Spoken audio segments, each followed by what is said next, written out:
أعوذ بالله من الشيطان الرجيم بسم الله الرحمن الرحيم والصلاة والسلام على أشرف المرسلين. Assalamu alaikum wa rahmatullah. The Ministry of Education, Science and Technology, Zamfara State, wishes to inform the general public, especially members of the National Association of Proprietors of Private Schools and other stakeholders operating and running private schools in the state, that their operational licenses and permits have been suspended by the ministry. The suspension is as a result of deliberate attempt to improve the quality of services being rendered by the schools to the general public. Verification exercise carried out by the ministry and reports by parents have highlighted areas of concern on the effective running of the private schools, which negates the main objectives of their establishment. Some of the concerns expressed include, but are not limited to: 1. Operating some of the schools without proper documentations from the regulating body, which is the Ministry of Education, Science and Technology, including lack of licenses and permits. Number 2, operating without approval from relevant bodies responsible for ensuring quality, safety, and suitability of the schools. Number 3, using approval of a particular license permit to operate multiple components of schools. Number 4, operating schools inside unconducive structures and buildings. Number 5, non-remittance of statutory taxes to the appropriate agency of government. Number 6, non-renewal of annual licenses and permits as at when due by the proprietors of the schools. Number 7, charging school fees arbitrarily to the disadvantage of parents and guardians. Number 8, arbitrary opening of schools without following due processes and due diligence. While the Ministry of Education, Science and Technology consciously and sincerely appreciates the laudable contributions of the private schools in the delivery of quality education in the Zamfara State, especially during the sad period of the immediate past administration, when public schools system was abandoned and disregarded for months, as a result of which parents, guardians were left with no option but to patronize private schools in order to ensure continuity in the education of their children. It is the responsibility of the ministry to properly regulate the operations of private schools in line with the policies, rules, and regulations, both national and state, guiding the existence of those schools. It is in the discharge of its regulatory power and oversight responsibilities that the ministry invited the leadership of the proprietors of private schools, engaged them in frank and sincere discussions on how to improve the quality of education, and agreed on ways forward to forge effective synergy and collaboration for the benefit of the children's educational development. To this end, the ministry, through its private schools unit, has perfected arrangements for the renewal, regularization, and issuance of new licenses and permits to all private school owners, commencing from Monday, the 16th of October to Monday, the 6th of November, 2023.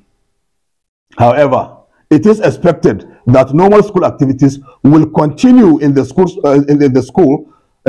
without disruptions, pending the completion of the regularization exercise. Proprietors of private schools are therefore urged to use the opportunity given to them and ensure proper documentations for the smooth operations of their schools. A task team has been set up comprising relevant stakeholders, including representatives of the National Association of Proprietors of Private Schools, NAPS, to ensure conformity to guidelines set, as well as seamless conduct of the regularization. The ministry therefore expects cooperation from all members of the association, as default in compliance will attract appropriate sanctions from the regulatory body. Once again, the Ministry of Education, Science and Technology wishes to immensely thank the NAPS for its contributions in the development of education in the state and looks forward to more robust collaboration and synergy as we work hand in gloves to revitalize and strengthen the educational structures for the all-round development of our dear state and by extension, our country. Thank you very much, and wassalamu alaikum wa rahmatullahi ta'ala wa barakatuhu. From our record, how many private schools do we have in Zamfara State? From the record of the Ministry of Education, we have about 450.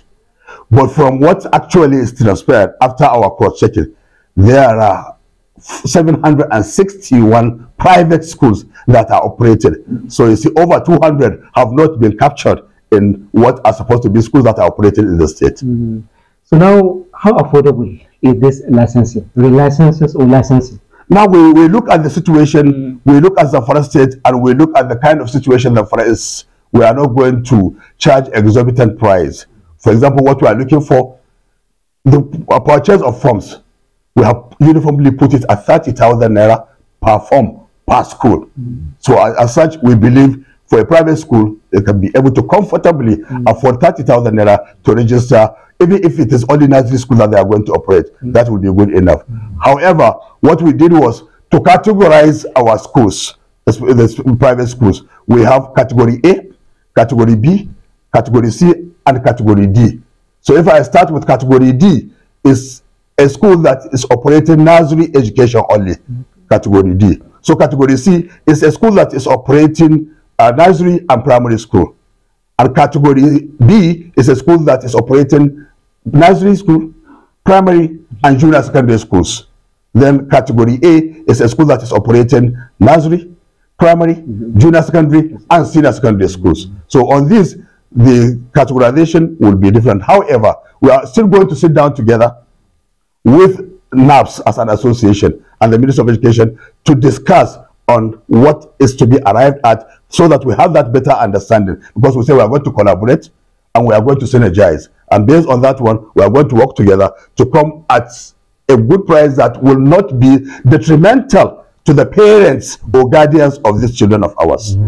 What measures have you put in place to ensure strict compliance? Now, as a ministry, we have already asked district heads, village heads, and emirs in collaboration with the security agencies that each and every school that's going to be registered must have to comply with certain documentations that are required. For example, we expect them to come and purchase registration or revalidation forms, after which they should go and fill the forms. Then they should come back and submit the forms. They should also look at the situation of getting, do they pay their taxes to the government or they don't? If they don't, we are going to stop them.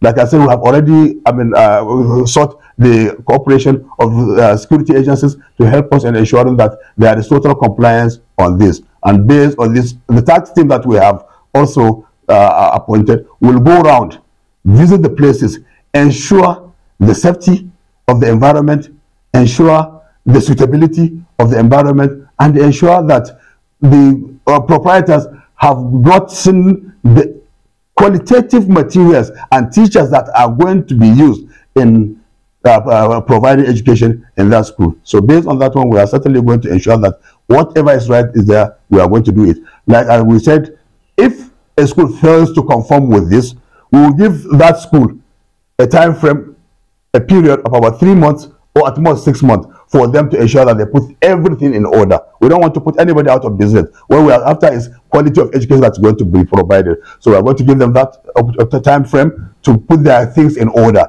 If they fail to do so and they want to operate, then there are sections, and those sections are going to be meted out on those schools that refuse to comply. Finally, sir, what sort of intervention does the state government have for the private schools? Because they are complementing your efforts in educating the society. Exactly. Do you have any intervention? Yeah, we are sitting down together. They have brought in a letter that there are certain areas that they are looking for where we are going to synergize together and work together. For example, like you know, they are operating sometimes on profit basis. And based on that one, we feel as a government, we have to intervene. Like when we send our people for quality assurance, That's an intervention that is to the benefit of the private providers, because whatever quality is there, so that the education of the private school will not be diminished in terms of quality. We are going to be sending our people to go there, work together with them, and when we are getting training for our teachers and for our education our education managers, we are also going to invite them and include them, the administrators and their teachers, for trainings that will be given, which will be at the expense of the government. So for that, there will be commonality in the kind of education that is being delivered, even though from two different angles, the private and the public sector. Thank you, sir. You're welcome. Now,